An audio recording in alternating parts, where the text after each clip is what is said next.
Good afternoon, Your Honors, Senate President, Presiding Justice. I do have manifestation. Well, in direct answer to the query of the presiding Senator Judge, I am not presenting the witness today.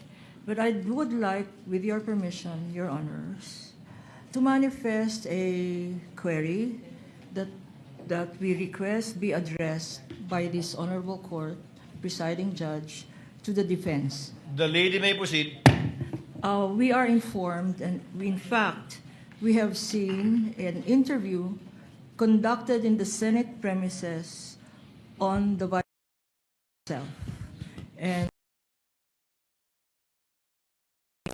that she is expecting a bloodbath and a bludgeoning, but she will not. Her head may be blooded but unbowed. My respectful query, Your Honors, please, which could be directed to the defense counsels, is if the Vice President is in the premises, does she intend to appear personally before this impeachment court? And that is preliminary to another manifestation that I would like to make. Your Kindly Honors, proceed please. with your next one, counsel. Because the chair is not yet sure if it will even address this to the counsel for respondents or will simply answer the query of the counsel for respondents. This is relevant to the presentation that we will be making this afternoon, Your Honors. This court will recall your own statements, Mr. Presiding Judge, that on Tuesdays, every Tuesday of every week, that the prosecution must indicate who the witnesses they intend to present before this court will be. This is to enable the impeachment court to issue, when appropriate, and if deemed necessary, a subpoena for such witness. And that is my query this afternoon, because an presentation of witness on the first article that we will be presenting, which is grave threats and acts of sedition, Your Honor. One of the key witnesses, hostile, albeit hostile, would be the Vice President. And therefore, if we can inquire if it is her intention to again appear in the premises of the Senate, because we are already respectfully informing this Honorable Court that we will manifest, that we will have a written request for her presence in connection with this article on grave threats, Your Honor. That is the relevancy of my manifestation. The chair would like to rule on the manifestation and request of the counsel for prosecutors instead of throwing the question to the counsel for respondents, for the simple reason that I do not want to, the parties to engage in a debate before this court. You can very well do that with the presentation of your witness through direct and cross-examination, redirect and recross.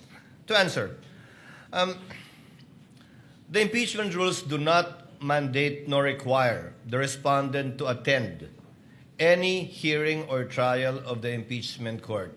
Whether she was in the building earlier or arrived after, it is totally up to the respondent, because from the point of view of the court, she is represented in this court through her counsel already. Should the counsel for the prosecutors desire to call the respondent herself, the court will act on that motion and request once it is made and or filed, and need not make a ruling at this point in time. Because of course, when that motion is made, we will ask the counsel for respondent to make a comment and or reply. Thank you, Sir Presiding Judge, Justice, Senator Judge. We yield to the wisdom of your decision.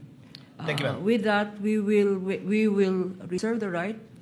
We are not waiving the right to do call her at the appropriate time and to do file the appropriate request for subpoena ducis tecum and subpoena testificandum. For that, on that matter, Your Honor, I have no further questions and would like to turn over the floor to our lead public prosecutor.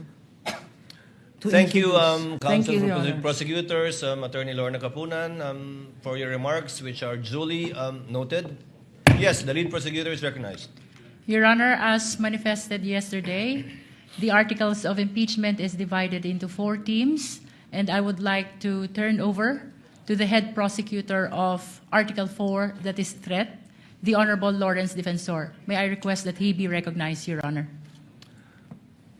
The member of the panel of prosecutors, Congressman the Honorable Lawrence Defensor, is recognized for his introduction of Article 4, I presume? Thank you so much, Mr. Presiding Officer. May I be allowed to make a manifestation to introduce Article 4? Before you proceed, Senator Judge Cayetano is recognized. Before that, I ask for your indulgence from the prosecution and the defense.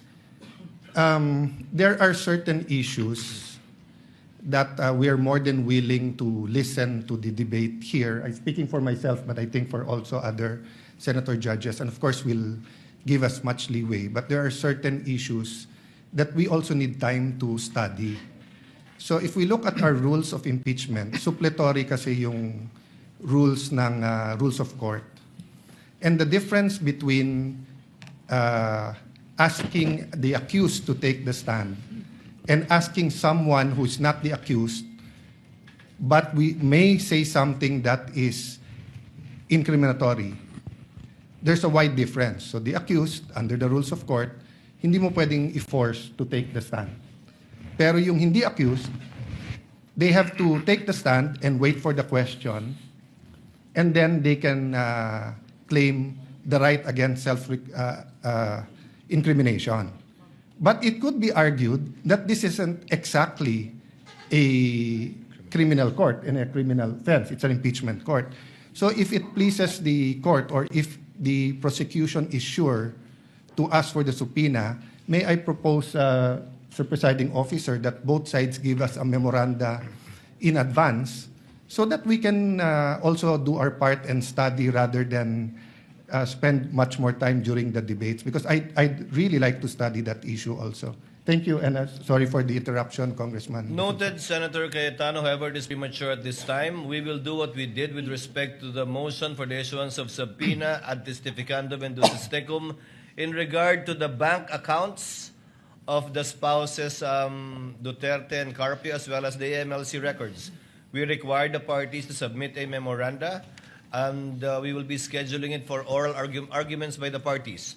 If that is the desire of the Honorable Senator Judge Cayetano, we will do the same with respect to this once the motion has been filed formally by the panel of prosecutors. The Honorable Defensor is recognized. You may proceed, sir. Thank you so much, Your Honor.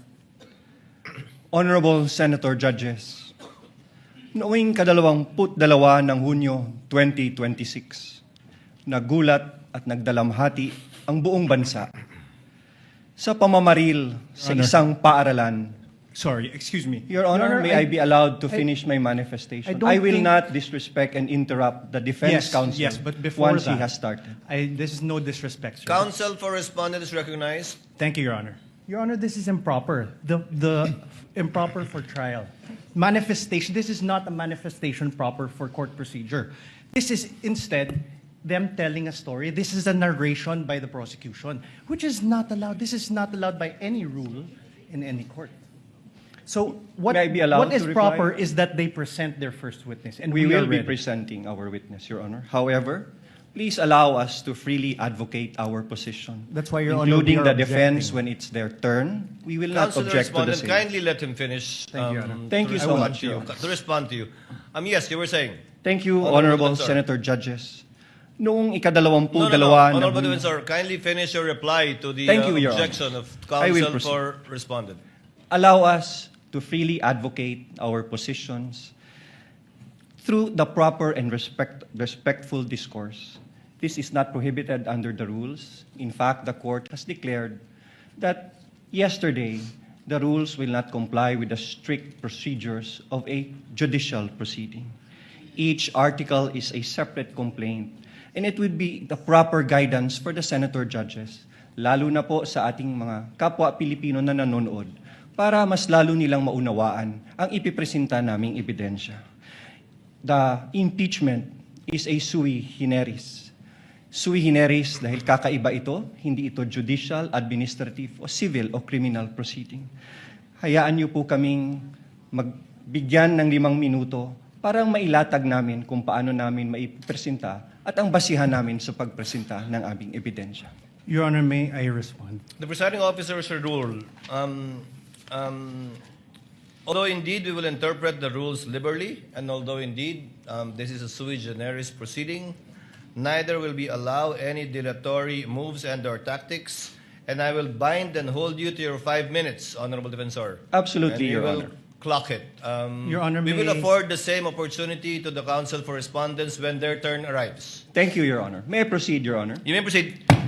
Honorable Senator Judges, noong ika-22 ng Hunyo 2026, nagulat at nagdalamhati ang buong bansa sa pamamaril sa isang paaralan sa Tacloban City na ikinasawi ng 3 batang mag-aaral at ikinasugat ng marami pang iba. Ang mga salarin, mga minor de edad, sa kabila ng kanilang murang edad, agad na kumilos ang mga otoridad upang ipatubad ang mga umiiral na batas. Ang mensahe ay malinaw. Ang pagpigiging bata ay hindi nangangahulugang walang pananagutan. Ang pananagutan ay umiiral, pagamat iba ang paraan ng pagpapatupad nito sa ilalim ng batas. Kamakailan, isang pasahero ang inaresto sa airport at kinasuhan matapos itong magbiro na may bomba sa kanyang bagahe dahil mahigpit na ipinapatupad ng mga otoridad ang patakarang zero tolerance policy sa anumang pagbabanggit ng bomba o anumang pampasabog. Sa isang hiwalay na pangyayari noong Mayo 2020, isang public school teacher ang inaresto, pinusasan at kinasuhan ng NBI sa Zambales matapos magbiro na magbibigay ng pabuya sa sinumang papatay sa presidente ng Republika. Ano ang prinsipyo dito? Ang pananagutan ay pinapairal sa lahat, bata man o matanda, nasa laylayan man o nasa katungkulan.